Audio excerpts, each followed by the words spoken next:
Welcome back to DAP Books Podcast. I'm your host, Willie Roberry, and today we're joined by one of the original Stone Masters and more notably known for his photography of them and of the Stone Nudes calendar series, Dean Fidelman.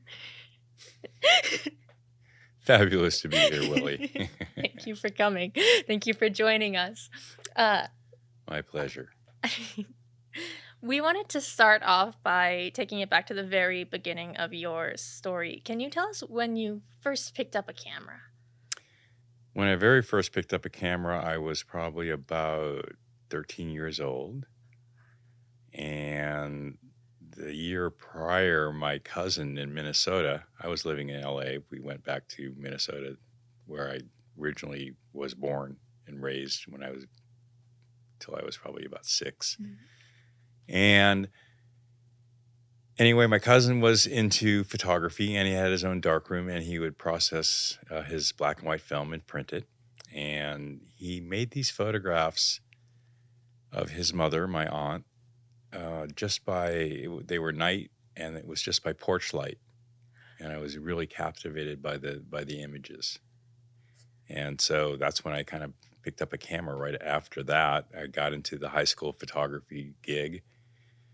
So, I would have been 14 at that point, and got into climbing pretty much right around the same time. Mm-hmm. So they were really intertwined. In my high school photography class, the second year, the advanced photography, one of the elective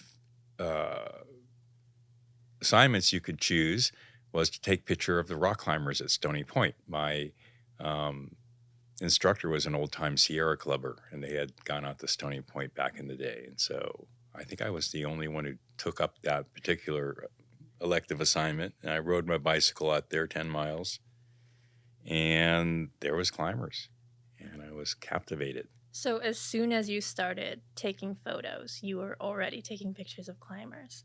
Pretty much, within about a year.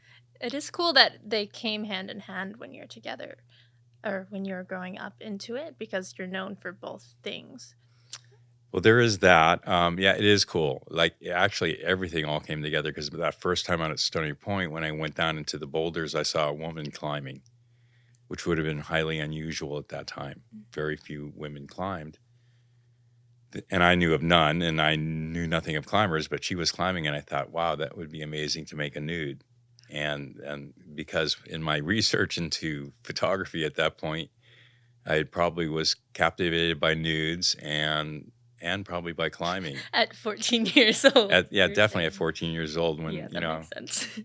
I thought I knew maybe a lot about photography and a little bit about women, but I knew actually nothing about either at that point in my life. But so I was sort of chasing that to begin with, something to look through my lens at. So the Stone Nudes, they weren't a new thing. That was always the end goal. That was what you had at the beginning when you first started. You didn't come to that concept. No, not really. I came to that idea, that concept right off front. I had no idea what it would look like. I don't think I had ever actually, besides Playboy, seen a nude woman.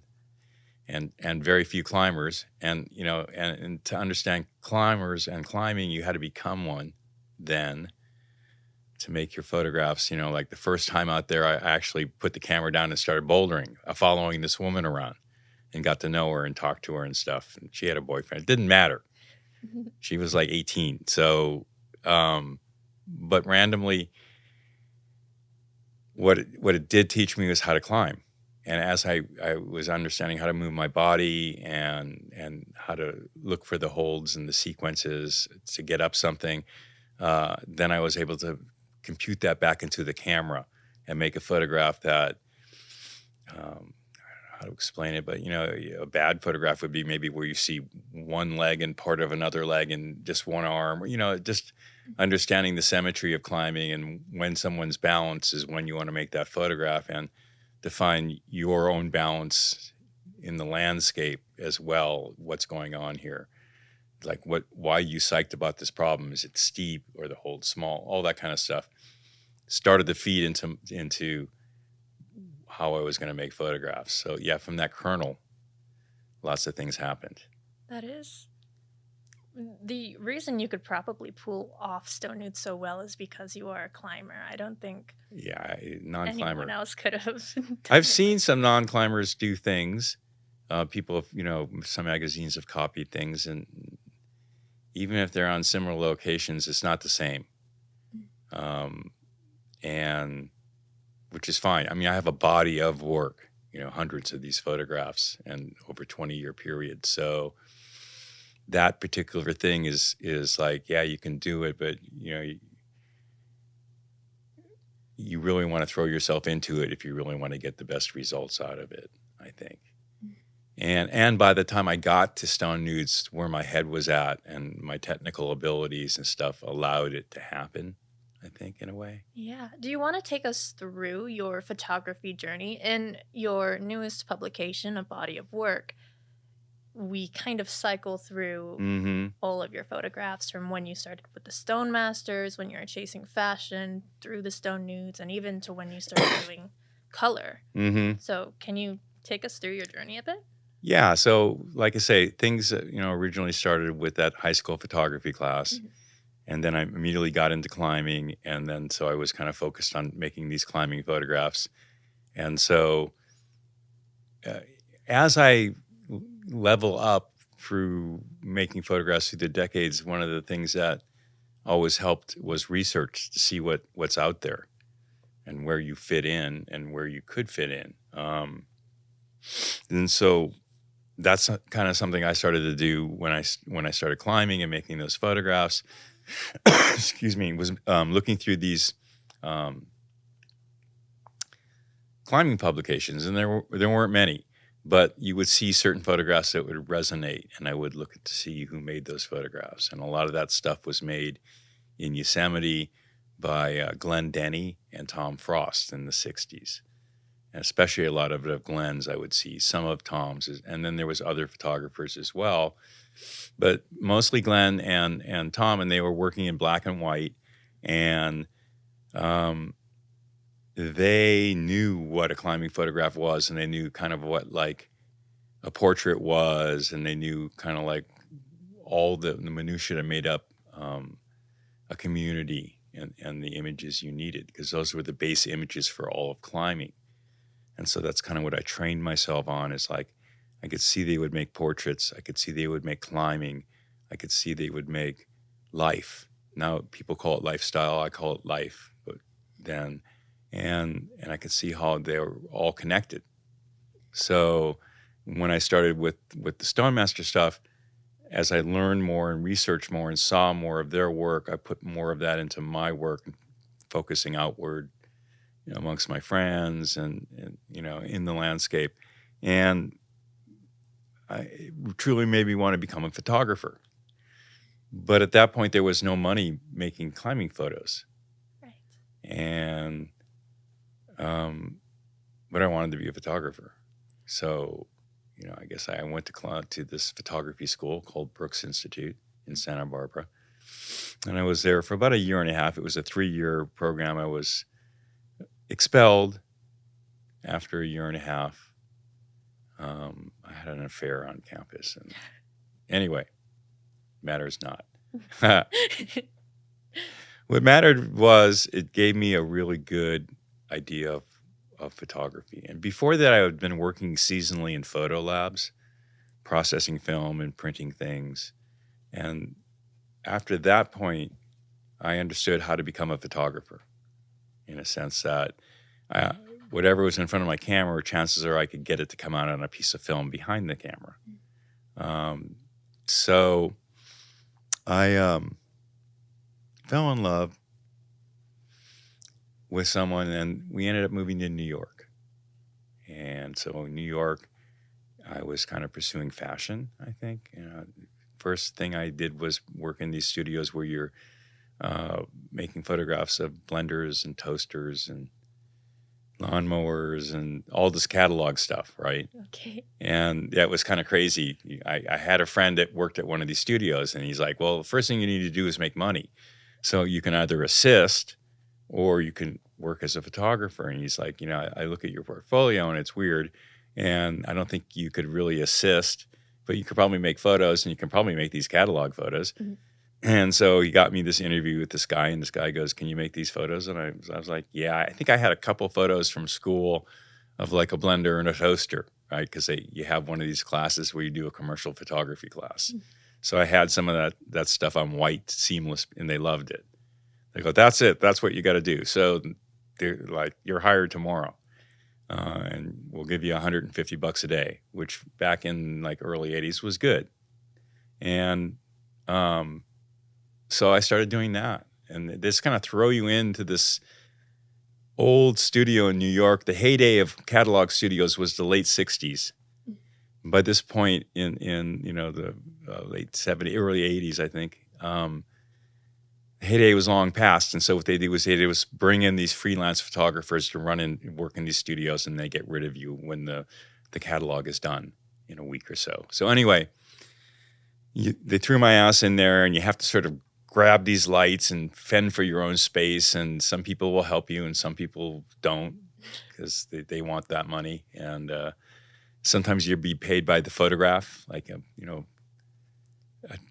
set of china where you have to put all the forks and knives and all that might be a little bit more money, whereas a blender might be a little bit less money. Whatever, you're making your money. And at the same time, I was going to these galleries because I wanted to be an artist. Mhm. This part I knew. And looking at good, interesting photographers, good photographers, great photographers' work. In between making these catalog photographs, I assisted for photographers, which is the best way to understand how to get what they get.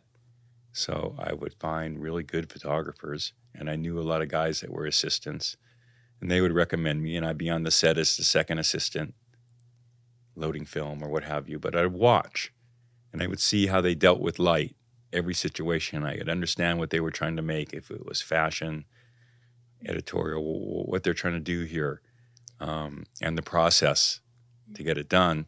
So at the same time, I'm making my photos, personal photos, Mhm. mostly of my muse, who I'd followed there. She was a choreographer and a dancer. And after a certain period of time, a few years, things were going pretty well. And we liked to party and liked to be in the in crowd. And we had like a little studio and above Soho. It was like below 21st off of Broadway. Mhm. And she woke up dead one morning.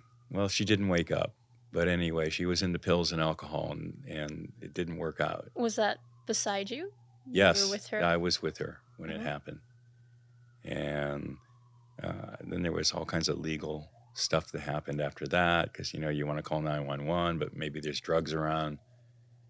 So So, you went through quite a lot. So I went to the point where whatever finances I built up at that point, Mhm. which were okay, I was doing okay. After a few years working for other people, I'm working for myself. And I also have a studio mate there who was working, would come in, and we had a loft upstairs where her and I lived. Anyway, yeah, it was really hard. It was really harsh. So did you use photography as a way to kind of express yourself after that and Yeah, get out of that rut? What I did was, basically, I went to Europe and decided to really break into fashion photography. Mhm. And I'm not a good fashion photographer, So right? But I tried really hard, and I basically assisted for and worked for magazines in Europe, in Italy, and also in Madrid, Spain. After that. And understood what was going on and saw what was going on and understood that maybe at some point I was going to use all of this for something. I just didn't know what. And it was a really dark period of time for me. And so everything in the book from that period of time is just kind of dark. And it's not any work that I did. It's everything in between and the people in between. The work. The work itself was not satisfying for me because I was not at the level I needed to be for it to be satisfying. And then when you came back to So I come back started shooting. I come back to California, to LA, and I'm actually working in music videos for a while, and that still isn't working. And I got back into making climbing photographs, and the way that happened was Charles Cole, who owned 510, called me up and said, "Hey, I heard you're around. Will you make these photographs for us?" Actually, it was John Backer, who owned Boreal, had me make some photos. And then Charles Cole had me make more photos that were ads, portraits, all kinds of kind of cool, weird things, whatever I wanted to do. And so I showed back up in Yosemite with Lynn Hill and made some photos of her, and she left, and there I was. And I'm like, I could sort of feel something was going on really cool. It kind of felt like the 70s, but it wasn't. You know, it's like you can never go back again. Well, you can always go back, but everything is different. And I felt that everything was different, but the same. And that's when the monkeys started to happen. So I did not leave. And I understood at that moment that there was not going to be a lot of money in my future. But that's a necessary sacrifice because you always knew that you wanted to be an artist. Right. And so that's never changed. That part has never changed. And so with the monkeys, I started making these photographs. Dean Potter, Micah Dash, all these really great climbers and great people. And I was getting hired to do some stuff, more stuff from 510 and some of the stuff by the magazines. And immediately I started to feel unsatisfied. And that's when Stone Nudes happened. Right. So all that kind of stuff happened at the same time, 1999, 2000, it all came together. And I'm making these Stone Nudes, which is actually giving me enough money to make these photographs of the monkeys and not worry about making photographs of the, not worry about trying to sell anything. So you were able to do what you always wanted to do since you were little, like at 14 and saw that woman climbing. Right. You were able to make Stone Nudes happen as well as photographing the monkeys. Right. On the budget of a 14-year-old. On the budget of a 14-year-old. Yeah. And so for almost the entire, since 99 onward, I slept in the meadow. I slept down by the river. I slept in my van, in my truck. It was like just a journey every step of the way. And now I'm caretaker at a place in Yosemite West, which is in the valley. You're welcome. Everyone's welcome. Just come in. Just tell them you know me. Thank you. This place is for you to park. But yeah, every step of that way has been like, don't worry about making money. Just worry about making the next photograph. That's amazing. Can you tell us a little bit about how you find your muses or how you find your subjects who you photograph? Yeah, a bunch of different ways, but mostly I use 2 to 3 degrees of separation. And so in the climbing community, it's mostly male and, less so now, but at one point more so, obviously, and one point totally. But anyway, and so there's always someone who knows a woman who climbs that he would like to see naked. And so somehow I get a hold of that person who gets a hold of them, ask them if they're interested. If they are, I would talk to them. Or they would come to me, email me, I love your work. If you're ever in Boulder, I'd love to make a photograph, that sort of thing. So, at first it was 3 degrees, 2 degrees, and then it just became, direct contact with people wanting to be a part of it. A lot of times I'll make photographs of someone for, 2 or 3 years at a time. And, and so after many, many years, they can look back on the stuff, but whatever, it's just, I'm making these images. And so I would always make more than I needed for the calendars. And now, I have hundreds of those images, and people understand what they're getting when they make a photograph with me. As far as romantically, those things are weird to happen, and they don't, because my path is very odd. Right. I remember Sequoia telling us when we first started this project, which we'll get into in a little bit. She told us that to be photographed by Dean Fidelman was a really big deal. Like, it was a huge honor to be one of Dean Fidelman's models, especially in the Stone Nudes series. She actually said that that's how you guys met. Can you tell us how you met Sequoia? Yeah, that's probably pretty much exactly what it is. She approached me and said, hey, I really like your work and I think it's amazing. And I'd like to be a part of it. And I was like, okay, no problem. I didn't know much about her at all. And so I was like, cool. And then, so I basically said, here, meet me at this place in the high desert. It was above Joshua Tree that I had never really been to, but I thought there was something there to make a photograph of, because I would always drive by this area when I was going down to Joshua Tree proper. And sure enough, I showed up and she showed up. And, we started to talk and we kind of hit it off. And, I found she had just, I think, founded DAP at that point. And so I could see that she was really busy. And I can see that she was really on it, like really sharp, right? It was like, what it was is at this point when I think I made these photos, which could have been like 2018, maybe. I think it was for the last calendar. So it could have been 2018, 19, 17, right in that area.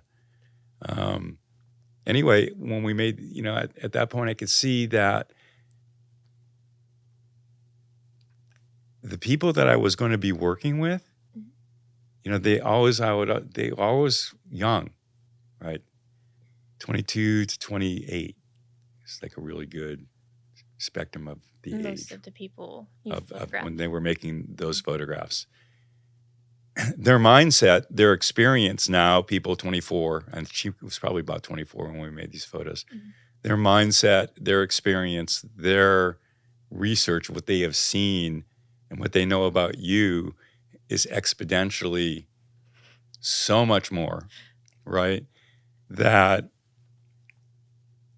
how they present themselves is at a very different level of maturity and focus, especially with her, a very focused individual, very right? Determined, yeah. But who wants to make these photographs. Mm-hmm. So in a sense, she was making more of an impression on me because I'm like, oh, you know something?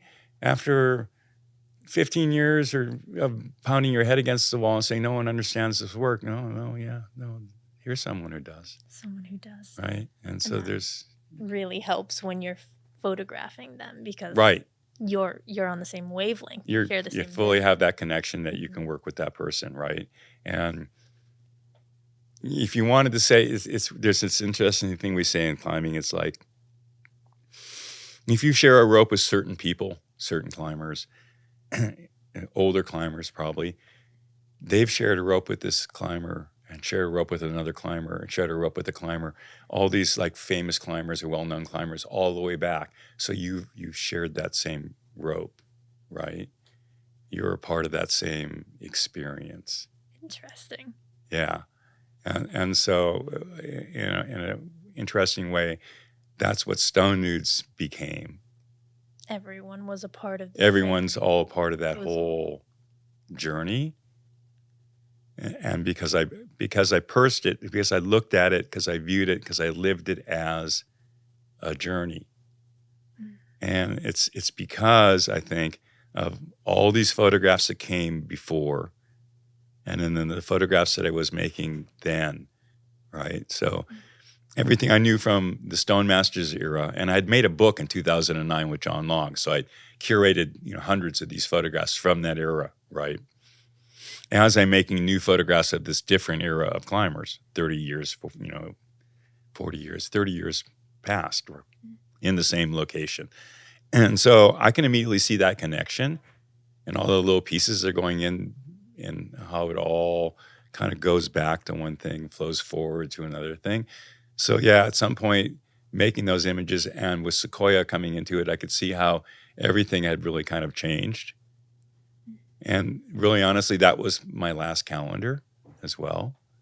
So that would have been 2019.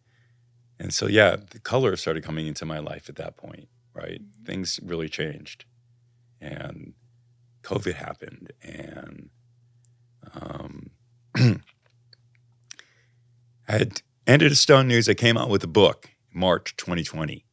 That's when the book was going to launch, the March 19th, Rizzoli Books. Which book was this? This would have been the second Stone Nudes book. The second Stone Nudes. And that's when the pandemic happened. Mm-hmm.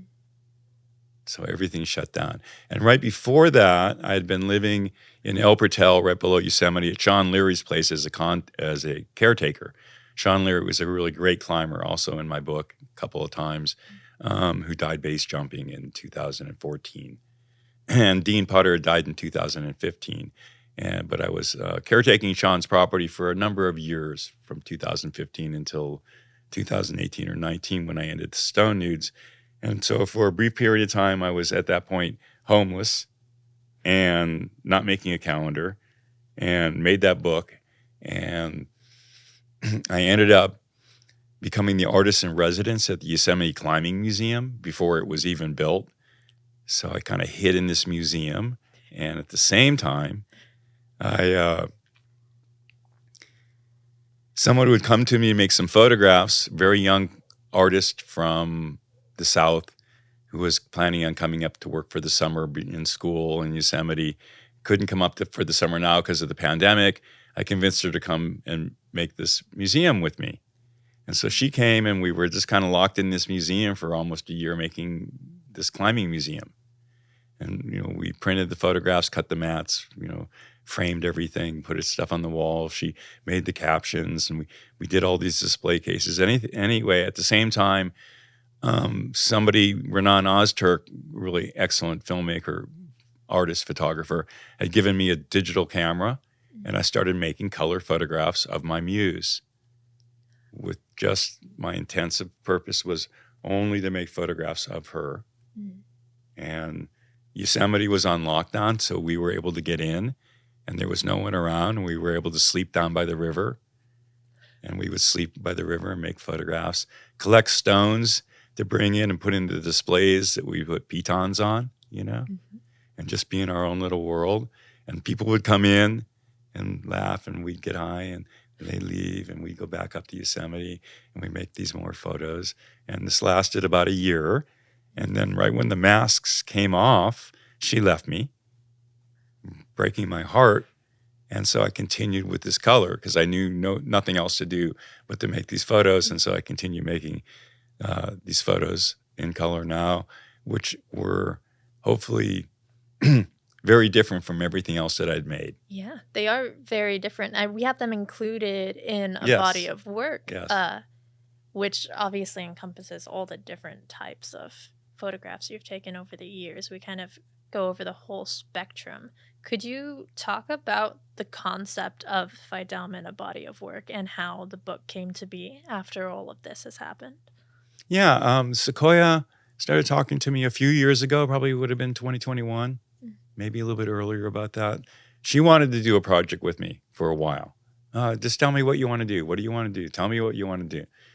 And then she said, look, why don't we just do this retrospective kind of, autobiographical photography book of all your work? And I was like, well, everything, including this color? Because I had this idea for the color, but whatever, it matters not. I was like, kind of everything? And she's like, everything. And I was like, oh, I think that might be a lot of work, And so I would say yes, but I wouldn't really do anything. And here's the thing with Sequoia. She has a lot of things that she does.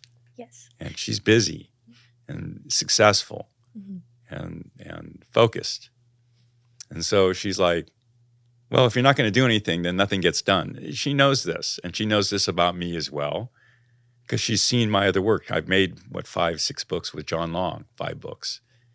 Stone Masters book, a couple of Stone Nudes, but she knows I will produce, but she also knows I'm a lazy drug addict, and I just will make these photographs, and it matters not to me whether I sell them or show them or not. So she kept pressing on me. And finally she goes, look, I want to make this book, all your stuff. Let's make this book. Do you want to make this book? And I stupidly said yes. And I think, at that point. Please said yes. Yeah, but at that point. talking to the publisher. Yeah, I did. I stupidly said yes because I was like, okay, I can do this. And it's going to be a really pleasant journey. Right? How did you feel kind of looking at your entire Well, yeah, that was the thing in one place, having it all condensed into this book? Yeah, so none of it was condensed, and I'd sent, the thing is when I said yes, and she says, then show me something, and I'm like, oh, all right. So I had all these folders of photographs, random folders, and I sent them to her, and I didn't know where some of the negatives were, but I just sent them, and most of it was low res stuff that just whatever, and she's like, yeah, you got enough. You got more than enough. Okay, go ahead. And oh my God, now I have to scan all this stuff. I have to rework stuff. I have to really figure it out, right? Mm-hmm. And at the same time, I got deathly ill. This would have been last year. I remember this. Yeah, I was deathly ill. So I was procrastinating and then ill. And then I had to work on all this stuff. But so it wasn't as pleasant of a journey as I would have liked, physically and emotionally and mentally, but it was really one fuck of a journey. And as I started to work, and I tried to work in a linear way and work in the beginning, and I went through all my Stone Master stuff, and I'm scanning stuff, and I'm looking at stuff, and I'm trying to figure out, how this is going to work now. Because one of the things that Sequoia said is like, go ahead and you're kind of designing this book as you're going through your photos, because what we have here is how we're going to lay it out, and besides what Kim did, which was amazing with her layout, because I said, I kind of like a pop 70s feel, and she nailed it, but did just like huge shout out to her. But I was like, okay, I'm conscious of this, and I'm going through stuff, and I'm going through stuff, and I'm going through stuff. And the thing is, like, Sequoia handled me very well. She was more like, those bobble bots on the freeway that define a lane? Yeah. And you're just sort of zooming on this lane. And if you go out of the lane, it goes, grrr, and you immediately go back, right? Mm-hmm. So you kind of know to keep it in the lane, or something's, it's like if you're going to ask her a question that's stupid, she's going to, you're going to hear this big vibration back at you. Bobble pouch. And you're just like, oh, shit, just keep going down this lane here. She did say you're kind of notoriously difficult to please when it comes to laying out books. Yeah, I am actually really notoriously difficult to please when it comes to laying out books, and that's because I made a few books. And when I made those books, I had to be strong and insist on using a particular designer or insist on things happening in a certain way. And even to the point of insisting on the cover, which I did not insist on this, which I learned a couple books ago. Never. Cover's not yours. Cover belongs to your publisher. Mm-hmm. But early on, and it caused a huge amount of conflict. And for the books you previously published. Yes, and with people not wanting to work with me again, or having a bad experience working with me, which is not my intention. But what happens is, and happened in all these books except for this one, and I think I know why, but all these other books were kind of compilation books of archival work, other photographers' work. My stuff was mixed in, or they were the Stone Nudes books. Mm-hmm. Which was also very specific in my mind at that particular moment in time. And so I really wanted to showcase a lot of things in these books. And if you're going to do that, you're kind of making an expensive book, and a hard to make book in many ways, because you have all these different artists' work in there, and you're going to have to get all kinds of releases and or pay money. You're going to kind of just insist on a certain look that's happening here, right? Because it's like, I'm not making any money on these books per se. And so I want them to look really beautiful, right, and to look really right. And so what happened with this book, in the paradigm that happened to it, was I got down to a point where I had, deadlines, and Sequoia's like, give me images. Mhm. So I gave her like 350 plus images. It's huge. Yeah. And cutting down to that 350 was horribly painful, right? And for me, maybe start out with 450. So you always try to get like a 5-to-1 ratio. Mhm. If you're going to have 100 images in there, you try to get 500 or whatever. But I had this mess, which I handed to her, Mhm. and she's like, "Okay, now cut it." I go, "How many pages?" She goes, "You know how many pages I'm going to give you? You're going to get like 250, 225. You already said that's how many pages, 350 or whatever you're going to end up getting. Just give me something, but not this. There's a lot here. You have to cut it down." And she's not even really saying that. She's just saying, no, this is not, give me what you need in the order that you need it to be. So my designer can do something with this, right? And after making a certain amount of books, yourself, that, oh man, you're way out here. But cutting your own work, like cutting other people's work, all the compilation books I've done, easy, right? Mm-hmm. Yeah, all right, we'll lose this, we'll lose that. You don't have any sentimental value. There's nothing tied there. There's no anything. It's like, okay, you're still trying to make connections. You're still trying to make a statement with everyone else's work. But when it's your own. But when it's your own work, you're like, what fucking statement am I making now? And then, okay, now I've covered it. Yeah, you've suffocated it, is what you did. And so I actually had a few people look at it, some friends. No one would say anything. And they were like, wow, that's amazing. And I'm like, yeah, but what should I lose? What should I keep? Oh, I have no idea. Why did you come to me for that? I'm like, I don't know. But actually, this really good friend of mine, this Argentinian friend of mine, looked at it and goes, you have all these pictures of a kitchen sink. Because actually, everywhere I go, if I've lived there long enough, I make a photograph of the kitchen sink, what's in the kitchen sink, what's going on around the kitchen sink. There is a kitchen sink. There is, in fact, a kitchen sink in there. And he goes, you can have one kitchen sink. You cannot have 3. And I go, but I have more. I've cut it down to 3. He's like, no. And so I looked at that carefully, and I did cut down enough to give Kim something to really work with. And then she's like, well, what do you want? What do you see?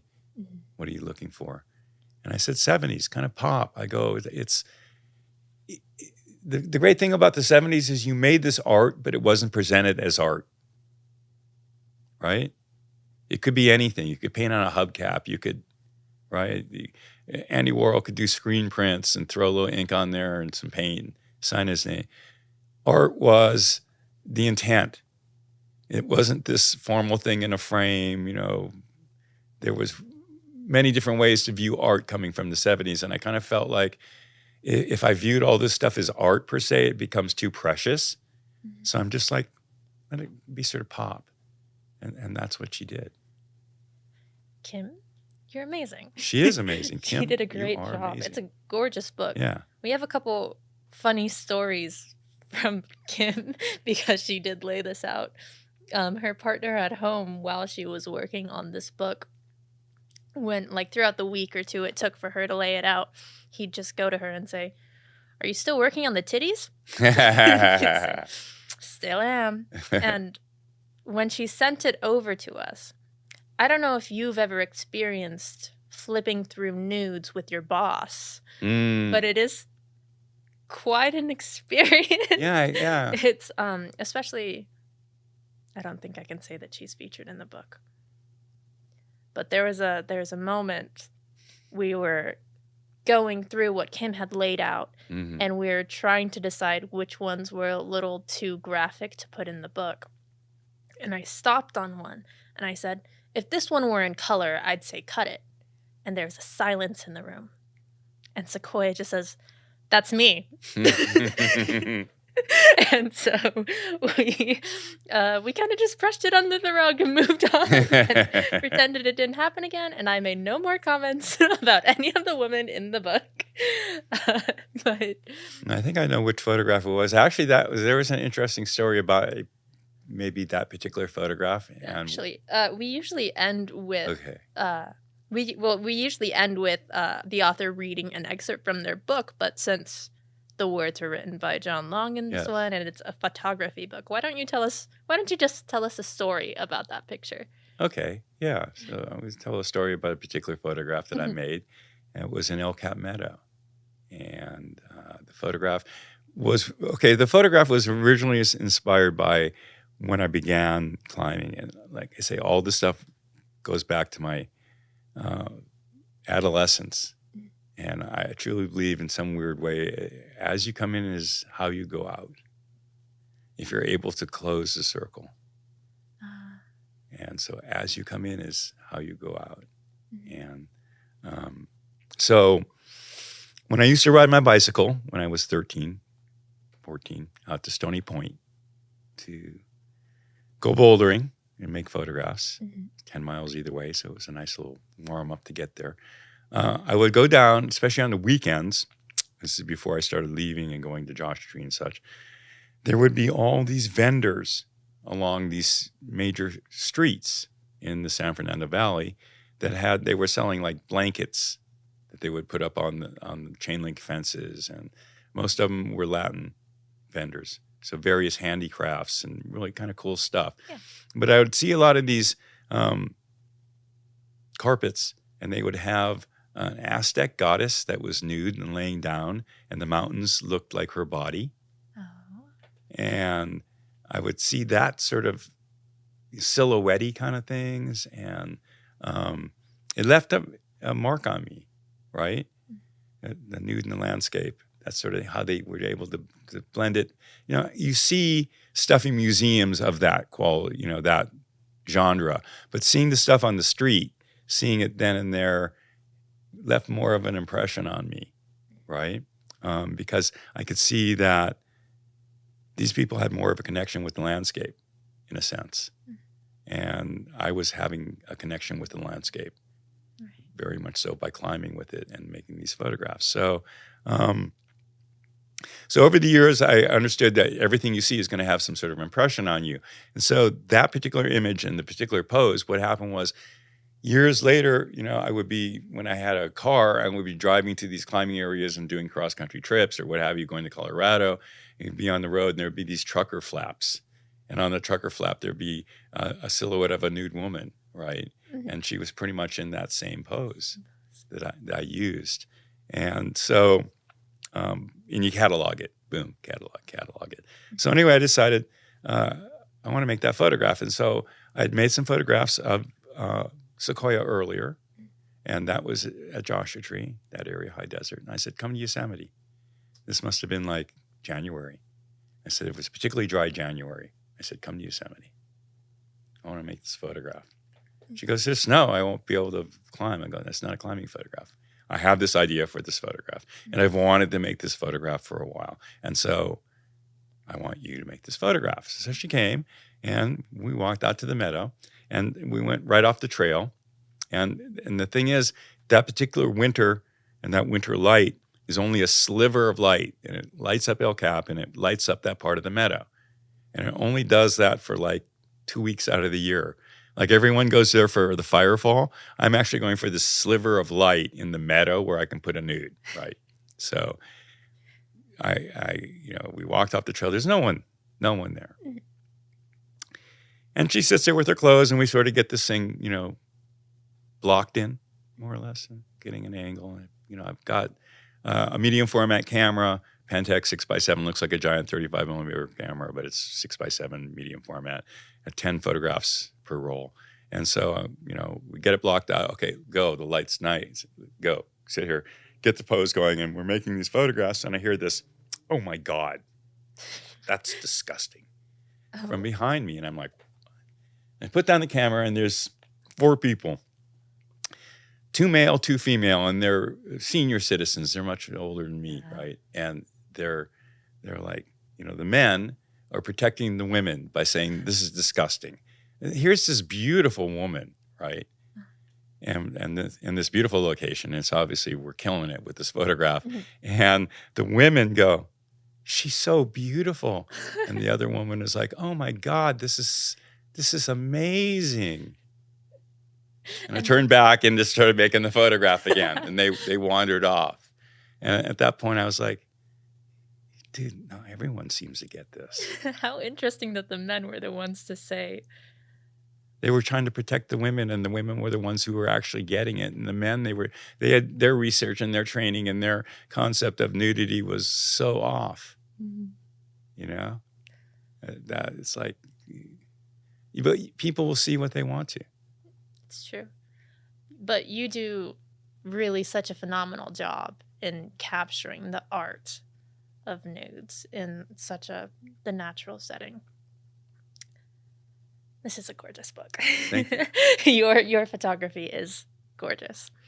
There are a lot of photographs in it that when you look at it, you can just feel the story behind it. Mm-hmm. Especially, even though you said it was a darker period, especially a lot of those shoots from Europe.